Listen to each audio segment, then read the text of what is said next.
അപ്പോൾ 10ാം ക്ലാസ്സിലെ IT പാഠപുസ്തകത്തിലെ ആദ്യത്തെ അധ്യായത്തിനെ കുറിച്ചുള്ള ഒരു വീഡിയോ ആണ് ചെയ്തുകൊണ്ടിരുന്നത്. അതിൻ്റെ ഒരു ഫസ്റ്റ് പാർട്ട് കഴിഞ്ഞ ദിവസം ചെയ്തായിരുന്നു, ഒരു പോസ്റ്റ് തയ്യാറാക്കുന്നത്, ഇങ്ക്സ്കേപ്പിനകത്ത് പോസ്റ്റ് തയ്യാറാക്കുന്നത്. അതിൻ്റെ സെക്കൻഡ് പാർട്ടാണ് നമ്മളിവിടെ ചെയ്യുന്നത്. കഴിഞ്ഞ ദിവസം തയ്യാറാക്കിയ പോസ്റ്ററിൽ ഇനി നമുക്കൊരു പ്രാവിനെയും ഒരു ഒലിവിനെയും കൊണ്ടുവയ്ക്കേണ്ടതായിട്ടുണ്ട്. പാഠപുസ്തകത്തിൻ്റെ കൊടുത്തിരിക്കുന്ന പ്രവർത്തനമാണ്. അപ്പോൾ ഒറ്റ വീഡിയോ ആയിട്ട് ചെയ്ത് കഴിഞ്ഞാൽ ലെങ്ത് കൂടുന്നതുകൊണ്ടാണ് 2 വീഡിയോ ആയിട്ട് ചെയ്തത്. ഇനി നമുക്ക് ഇതിനകത്ത് കൊടുത്തിരിക്കുന്ന പ്രാവിനെ ഇതിനകത്ത് കൊണ്ടുവയ്ക്കണം. അതുപോലെ തന്നെ ഒരു ബാക്ക്ഗ്രൗണ്ട് ഇമേജ് സെറ്റ് ചെയ്യണം. പിന്നെ ഒരു ഒലിവില, ആ ഒലിവില വരയ്ക്കുന്നത് എങ്ങനെയെന്നും പഠിപ്പിക്കേണ്ടതുണ്ട്. അപ്പോൾ അത്രയും കാര്യങ്ങൾ നമ്മൾ ഈ ഒരു വീഡിയോ നോക്കുന്നത്. ഇത്രയും കൂടെ കാര്യങ്ങൾ കഴിഞ്ഞ് കഴിഞ്ഞാൽ നമുക്ക് ഇങ്ക്സ്കേപ്പുമായിട്ട് ബന്ധപ്പെട്ടിട്ടുള്ള പാഠപുസ്തകത്തിൽ പറഞ്ഞിരിക്കുന്ന പ്രവർത്തനങ്ങൾ കഴിയുന്നതാണ്. അപ്പോൾ വേറൊരു കാര്യം ഞാൻ പറയുന്നു, നിങ്ങൾക്ക് ഇത്തരത്തിലുള്ള IT ആയിട്ട് ബന്ധപ്പെട്ടുള്ള IT പാഠപുസ്തകം ബന്ധപ്പെട്ടുള്ള വീഡിയോകൾ യൂസ്ഫുൾ ആണെങ്കിൽ ഒന്ന് കമൻറ്റ് ചെയ്യുക. കഴിഞ്ഞ വീഡിയോ ഇട്ടിട്ട് തന്നെ അധികം റെസ്പോൺസ് കാര്യങ്ങളൊന്നും ഇല്ല. ആവശ്യക്കാരില്ല എന്നുണ്ടെങ്കിൽ നമ്മൾ വീണ്ടും വീഡിയോകൾ ചെയ്യേണ്ടതെന്നാണ് ഉദ്ദേശിക്കുന്നത്. അപ്പോൾ ഇത് കാണാൻ ആരെങ്കിലും താല്പര്യമുണ്ടെങ്കിൽ ഒന്ന് കമൻറ്റ് ചെയ്തേക്കുക, അടുത്ത വീഡിയോകൾ വേണമോ എന്നുള്ളത്. അപ്പോൾ നമുക്ക് ഈ ഒരു വീഡിയോയിലൂടെ ഈ ഒരു ചാപ്റ്റർ കംപ്ലീറ്റ് ചെയ്യാം. വീഡിയോയിലേക്ക് പോകാം. Thank you. ഓക്കെ സ്റ്റുഡൻസ്, അപ്പോൾ നമ്മൾ നേരത്തെ ചെയ്ത ആ ഒരു ഫയൽ ഇവിടെ തുറക്കുകയാണ്. ഫയൽസിനകത്ത് വരിക, അവിടെ ഹോമിനകത്ത് സ്റ്റുഡൻറ്റ് വർക്ക് 10 എന്ന ഫോൾഡർ നമ്മൾ സേവ് ചെയ്തത്. അവിടെ ഒരു SVG ഫയലായിട്ടാണിത് നമ്മൾ സേവ് ആയി കിടക്കാം. നോക്കുക, ഇതുപോലെ ഇമേജ് ഫയലാണ്. നമുക്ക് ഇതിനകത്ത് പോയി എഡിറ്റിംഗ് കാര്യങ്ങളൊന്നും ചെയ്യാൻ സാധിക്കില്ല.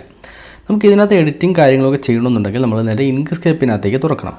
അത് വളരെ എളുപ്പത്തിൽ നമുക്ക് ചെയ്യാൻ പറ്റും. ഒന്ന് ക്ലോസ് ചെയ്യുക. ഇവിടെ ഒന്ന് റൈറ്റ് ക്ലിക്ക് കൊടുത്തിട്ട് ഓപ്പൺ വിത്ത് അനദർ ആപ്ലിക്കേഷൻ കൊടുക്കുക. ഈ ഇവിടുത്തെ ലിസ്റ്റിൽ നിന്ന് നമ്മൾ ഇങ്ക്സ്കേപ്പ് സെലക്ട് ചെയ്തിട്ട് പച്ച നിറത്തിലുള്ള സെലക്ട് എന്നുള്ളത് ക്ലിക്ക് ചെയ്യുക. ഇങ്ങനെ ചെയ്ത് കഴിഞ്ഞാൽ ഈ ഒരു ഇമേജ് നമ്മുടെ ഇങ്ക്സ്കേപ്പിനകത്തേക്ക് ഓപ്പൺ ആയിട്ടുണ്ട്. ഇനി നമുക്ക് ഇതിനകത്ത് എഡിറ്റിങ്ങും കാര്യങ്ങളൊക്കെ ഇത്തരത്തിൽ ചെയ്യാവുന്നതാണ്. ആ ഒരു എഡിറ്റബിൾ ഫോർമാറ്റിലേക്ക് ഇത് വന്നിട്ടുണ്ട്. അപ്പോൾ ഇനി നമ്മുടെ പാഠപുസ്തകത്തിനകത്ത് കൊടുത്തിരിക്കുന്ന രീതിയിൽ ബാക്കി കാര്യങ്ങൾ ആഡ് ചെയ്യണം. പാഠപുസ്തകത്തിനകത്ത് പറഞ്ഞിരിക്കുന്നത് നോക്കുക. ഇതൊക്കെ ഇവിടെ നോക്കൂ, ഒരു ഇത്തരത്തിലൊരു സർക്കിൾ ബാക്ക്ഗ്രൗണ്ട്, പിന്നെ ഒരു പ്രാവിൻ്റെ ചിത്രം, പിന്നെ ഒരു ഒലിവില, ഇത്രയും കാര്യങ്ങളും കൂടി നമുക്കിവിടെ ചെയ്യേണ്ടതായിട്ടുണ്ട്. അപ്പോൾ നമുക്ക് അതിനുള്ള കാര്യങ്ങൾ നോക്കാം. അപ്പോൾ ഫസ്റ്റ് നമുക്ക് ഈ ഒരു ബാക്ക്ഗ്രൗണ്ട് സെറ്റ് ചെയ്യാം. ഇത് സർക്കിളുകൾ ഉപയോഗിച്ചിട്ടാണ് നിർമ്മിച്ചിരിക്കുന്നത്. നമുക്ക് അത് ചെയ്യാം. ഇവിടെ ഈ കാണുന്ന സർക്കിൾ ടൂൾ എടുക്കുക. എന്നിട്ട് ഇത്തരത്തിൽ ഒരു കളർ ഞാനിവിടെ ചൂസ് ചെയ്യുന്നു. എന്നിട്ട് ഞാനിവിടെ ഒരു സർക്കിൾ വരയ്ക്കുകയാണ്. ഓക്കെ, സർക്കിൾ വരച്ചു. ഇനി ഇതിൻ്റെ ഡ്യൂപ്ലിക്കേറ്റ് എടുക്കുക. റൈറ്റ് ക്ലിക്ക് കൊടുത്ത ശേഷം ഡ്യൂപ്ലിക്കേറ്റ് ഇത് സെലക്ട് ചെയ്യുക. അല്ലെന്നുണ്ടെങ്കിൽ Ctrl+D നൽകിയാലും മതിയായിരിക്കും. ഓക്കെ, ഡ്യൂപ്ലിക്കേറ്റ് എടുത്തു. ഇനി ഞാൻ അതിൻ്റെ കുറച്ചുകൂടി ഡാർക്കായിട്ടുള്ളൊരു കളർ കൊടുക്കുകയാണ്. എന്നിട്ട് ഞാൻ അതിൻ്റെ സൈസ് അഡ്ജസ്റ്റ് ചെയ്യണം. ഈ കാണുന്ന ടൂൾ എടുത്തിട്ട് അതിൻ്റെ സൈസ് ഒന്ന് കുറയ്ക്കുകയാണ്. ഓക്കെ,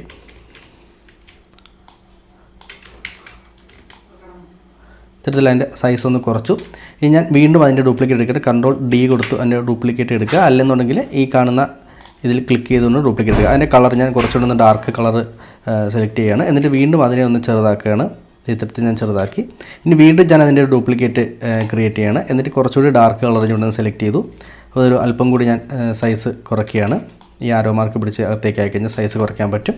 വീണ്ടും അതിൻ്റെ ഒരു ഡ്യൂപ്ലിക്കേറ്റ് ക്രിയേറ്റ് ചെയ്യുക. അതിൻ്റെ ഡ്യൂപ്ലിക്കേറ്റ് ക്രിയേറ്റ് ചെയ്തിട്ട് അടുത്ത കുറച്ചുകൂടി ഡാർക്ക് കളർ ഞാൻ കൊടുക്കുന്നു. അത് കുറച്ചുകൂടി ചെറുതാക്കി വയ്ക്കുന്നു. ഓക്കെ, ഇത്രയും ആക്കിയാൽ മതി. ഇനി നമുക്ക് ഈ ഒരു സെലക്ഷൻ ടൂൾ എടുത്തിട്ട് ഫുള്ളായിട്ട് സെലക്റ്റ് ചെയ്യുക. എന്നിട്ട് ഒബ്ജക്റ്റിനകത്തേക്ക് വന്നിട്ട് ഇതിനെ ഗ്രൂപ്പ് ആക്കുക. Ctrl+G എന്നത് ക്ലിക്ക് ചെയ്താലും ഗ്രൂപ്പ് ആവും. ഞാനത് ഗ്രൂപ്പ് ആക്കുമ്പോൾ ഇതൊരു സിംഗിൾ ഒബ്ജക്റ്റായിട്ട് മാറിയിട്ടുണ്ട്. ഞാൻ ഈ ഭാഗത്തേക്ക് കൊണ്ടുവന്ന് ഇവിടെ വെച്ചു.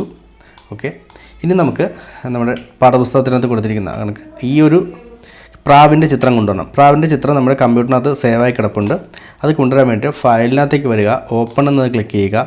അവിടെ ഹോമിനകത്ത് സ്കൂൾ റിസോഴ്സസ് ഉണ്ടായിരിക്കും. അവിടെ ക്ലാസ് 10 എടുക്കുക. അവിടെ ഡോവ് SVG എന്നൊരു ഫയൽ ഉണ്ടായിരിക്കും. അതിൽ ഒന്നുകിൽ ഡബിൾ ക്ലിക്ക് ചെയ്യുക, അല്ലെങ്കിൽ ഒരു തവണ ക്ലിക്ക് ചെയ്തിട്ട് ഓപ്പൺ ക്ലിക്ക് ചെയ്യുക. ഓക്കെ, അപ്പോൾ നമ്മുടെ ഇതിനകത്തേക്ക് ഈ ഒരു ഫയൽ വന്നിട്ടുണ്ടാകും. നമുക്ക് ഈ ഒരു പ്രാവിൻ്റെ ചിത്രത്തെ നമ്മുടെ ആ ഒരു വർക്കിലേക്ക് കൊണ്ടുവരണം. അതിന് വേണ്ടിയിട്ട് ഇവിടെ കാണുന്ന ഈ ഒരു ഇതിനെ നമുക്ക് ഇവിടെ നിന്ന് കോപ്പി ചെയ്യുന്നു. എന്നിട്ട് ഇപ്പോൾ വന്ന് ഈ ഒരു വിൻഡോ നമ്മളങ്ങ് മിനിമൈസ് ചെയ്യുന്നു. എന്നിട്ട് ഇവിടെ വന്നിട്ട് നമ്മൾ Ctrl+V കൊടുക്കുന്നു. അപ്പോൾ പേസ്റ്റ് ആയിട്ടുണ്ട്. ഓക്കെ, നമ്മുടെ പാഠപുസ്തകത്തിനകത്ത് ഇത് ഇപ്പുറത്തേക്ക് തിരിഞ്ഞാണ് ഇരിക്കുന്നത്. നമുക്കിതിനെയും ഇപ്പുറത്തേക്ക് തിരിക്കാൻ പറ്റും. അതിന് വേണ്ടിയിട്ട് നേരെ വരിക. ഈ മുകളിൽ കാണുന്ന ഈ ഒരു ഓപ്ഷൻ ഉണ്ട്. ഇവിടെ നമുക്ക് ഫ്ലിപ്പ് ഒബ്ജക്റ്റ് ഉണ്ട്. അതായത് ഒന്നുകിൽ കീബോർഡിൽ H പ്രസ് ചെയ്യാം, അല്ലെങ്കിൽ ഈ കാണുന്ന ഇത് വലത്തേക്കും ഇടത്തേക്കും ഇത്തരത്തിൽ ഫ്ലിപ്പ് ചെയ്യാൻ പറ്റും. നമുക്കിത് ഇങ്ങോട്ട് ഫ്ലിപ്പ് ചെയ്ത് വയ്ക്കാം. ഓക്കെ, നമുക്ക് ഈ പ്രാവിനെ ഇങ്ങനെ വെച്ചു. ഞാൻ കുറച്ച് സൈസ് ഒന്ന് കുറയ്ക്കുകയാണ്. ഓക്കെ, ഈ രീതിക്ക് ഞാൻ സൈസ് ഇവിടെ കുറച്ച് ഇതിവിടെ സെറ്റ് ചെയ്തു. ഓക്കെ, ഈ ഭാഗത്തേക്ക് ഞാൻ വെച്ചു. ഇതിൻ്റെ കളറ് പാഠപുസ്തകത്തിൽ വൈറ്റാണ് കൊടുത്തേക്കുന്നത്. അപ്പോൾ നമ്മളതിന് വൈറ്റ് കളർ തന്നെ കൊടുക്കുകയാണ്. അപ്പോൾ വൈറ്റ് കളർ ആക്കാൻ വേണ്ടി ഒബ്ജക്റ്റിനകത്തേക്ക് വരിക. അവിടെ ഫിൽ ആൻഡ് സ്ട്രോക്ക് എടുക്കുക. അവിടെ വന്നിട്ട് സ്ട്രോക്ക് പെയിൻറ്റ് എന്നുള്ള ഭാഗത്ത് ക്ലിക്ക് ചെയ്യുക. അവിടെ വന്നിട്ട് ഈ കാണുന്ന വീൽ എന്ന് സെലക്ട് ചെയ്യുക. വീലിനകത്ത് നമുക്ക് ഇത്തരത്തിൽ വൈറ്റ് കളർ ഇവിടെ നിന്ന് സെലക്ട് ചെയ്യാവുന്നതാണ്. ഓക്കെ, അപ്പോൾ ഇത് പ്രാവ് വൈറ്റ് നിറത്തിലേക്ക് മാറിയിട്ടുണ്ട്. ഓക്കെ, ഇനി നമുക്ക് ആവശ്യമായിട്ടുള്ളത് നമ്മുടെ പാഠപുസ്തകത്തിനകത്ത് നോക്കാം. ഇത്തരത്തിലൊരു ഒലിവ് ഇല നമുക്ക് നിർമ്മിക്കണം. ഈ ഒലിവ് ഇല നിർമ്മിക്കാൻ വേണ്ടി നമ്മൾ ഉപയോഗിക്കുന്ന ടൂളെന്ന് പറയുന്നത് ഈ കാണുന്ന ഈ ഒരു ടൂളാണ്. Draw Bezier curve and straight lines എന്ന് പറയുന്ന ഈ ഒരു ടൂളാണ്. അതിൻ്റെ കീബോർഡിലെ ഷോർട്ട് കട്ട് ബി ആണ്. അതെടുക്കുന്നു. നമ്മൾ ഇവിടെ ഇത്തരത്തിൽ ഇങ്ങനൊരു ലൈൻ തൽക്കാലം ഒന്ന് വരയ്ക്കുന്നു.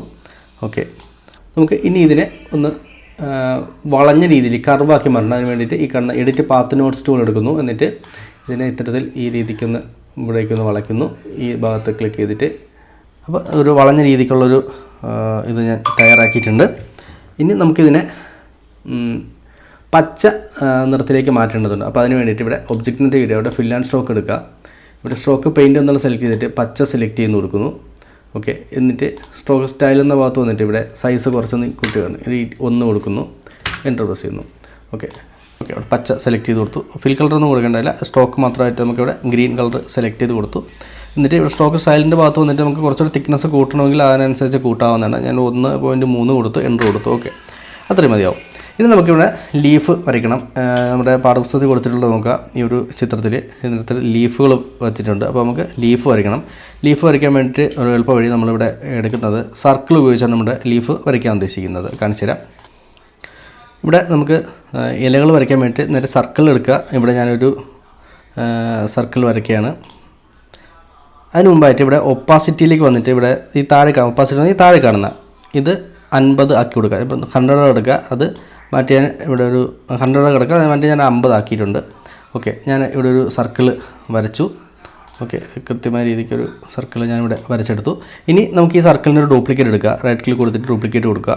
അതിനെ ഇങ്ങോട്ട് മാറ്റി വെച്ചു, മാക്സിമം ഇങ്ങോട്ട് മാറ്റി വയ്ക്കുക. ഓക്കെ, ഇനി നമുക്ക് ഈ 2 സർക്കിളിനും ഒരുമിച്ച് സെലക്ട് ചെയ്യണം. സെലക്ട് ചെയ്തിട്ട് ഇവിടെ പാത്ത് അവിടെ വന്നിട്ട് ഇൻ്റർസെക്ഷൻ എന്നുള്ളത് കൊടുക്കുക. ഓക്കെ, അപ്പോൾ അതെ ഈ ഭാഗം മാത്രമായിട്ട് വന്നിട്ടുണ്ട്. നമുക്ക് ഇനി ഒപ്പാസിറ്റി എന്ന് പറയുന്നത് 100 ആക്കാം. ഇനി ഇതിനൊരു കളർ ഞാൻ പച്ച നിറം ഇവിടെ നിന്ന് സെലക്ട് ചെയ്ത് കൊടുത്തു. ഓക്കെ, ഇനി നമുക്കിതൊന്ന് റൊട്ടേറ്റ് ചെയ്യണം. ഞാൻ ഇങ്ങനെ ഒന്ന് റൊട്ടേറ്റ് ചെയ്തു. ഓക്കെ, ഒരു ലീഫിൻ്റെ ഷേപ്പിലേക്ക് ഇവിടെ ഞാൻ റൊട്ടേറ്റ് ചെയ്ത് വെച്ചു. ഓക്കെ, ആവശ്യമനുസരിച്ച് സൈസും കാര്യങ്ങളൊക്കെ നമുക്ക് ഇത്തരത്തിൽ അഡ്ജസ്റ്റ് ചെയ്യാവുന്നതാണ്. ഇനി ഇതിൻ്റെ ഞാൻ കുറച്ചുകൂടി സൂം ചെയ്ത് കാണിക്കാം. ഓക്കെ, നമുക്ക് ഇതിനെ നമുക്ക് ഡ്യൂപ്ലിക്കേറ്റ് എടുക്കാം. കൺട്രോൾ ഡി പ്രസ് ചെയ്ത് കഴിഞ്ഞാൽ ഡ്യൂപ്ലിക്കേറ്റ് ആവും. ആവശ്യാനുസരണം ഇത്തരത്തിൽ ഇങ്ങനെ കൊണ്ടുവയ്ക്കുക. അല്ലെങ്കിൽ കീബോർഡിലെ ആൾട്ട് പ്രസ് ചെയ്ത് പിടിച്ചുകൊണ്ട്, അല്ലെങ്കിൽ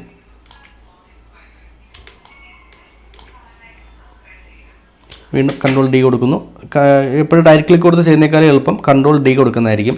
വീണ്ടും അതിൻ്റെ കൺട്രോൾ ഡി കൊടുത്ത് ഡ്യൂപ്ലിക്കേറ്റ് എടുക്കുന്നു. ഇത്തരത്തിൽ ഞാൻ ഡ്യൂപ്ലിക്കേറ്റ് എടുത്ത് ഇവിടേക്ക് സെറ്റ് ചെയ്തു. വീണ്ടും അത് ഡ്യൂപ്ലിക്കേറ്റ് എടുത്തു. അത് അപ്പുറത്തെ സൈഡിലേക്കാണ് വെക്കേണ്ടത്. അവിടെ വെച്ചിട്ട് നമുക്ക് അതിനെ റൊട്ടേറ്റ് ചെയ്യാം. ഇത്തരത്തിൽ ഇങ്ങനെ റൊട്ടേറ്റ് ചെയ്ത് വയ്ക്കാം. ഓക്കെ, ഇന്നലെ റൊട്ടേറ്റ് ചെയ്യുന്നത് എങ്ങനെയാണെന്നുള്ളത് പറഞ്ഞു തന്നത് ഓർമ്മയുണ്ടെന്ന് കരുതുന്നു. ഓക്കെ, വീണ്ടും നമുക്ക് അതിൻ്റെ ഡ്യൂപ്ലിക്കേറ്റ് എടുത്ത് മുകളിലേക്ക് വെക്കുന്നു.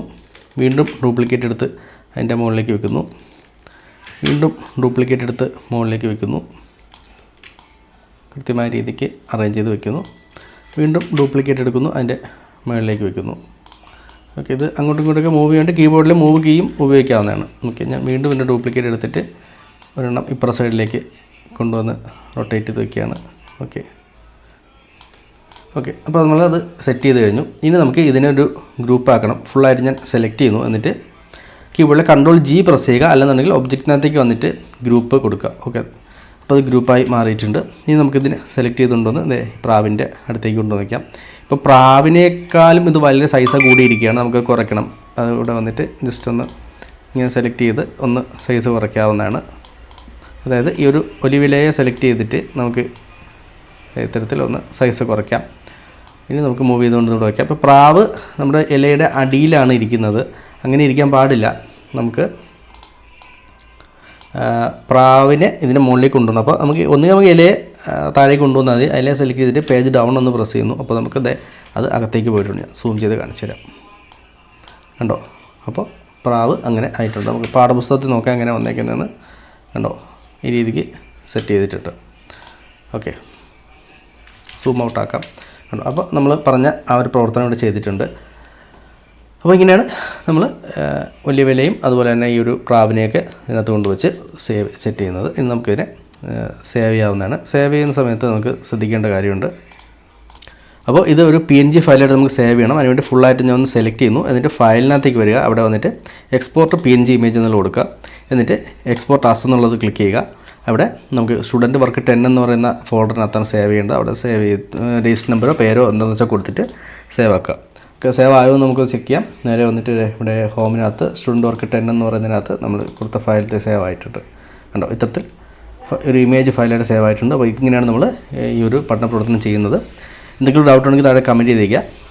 നമുക്ക് അടുത്ത വീഡിയോയിൽ അടുത്ത ചാപ്റ്ററിലെ വർക്കുമായിട്ട് കാണാം. Thank you.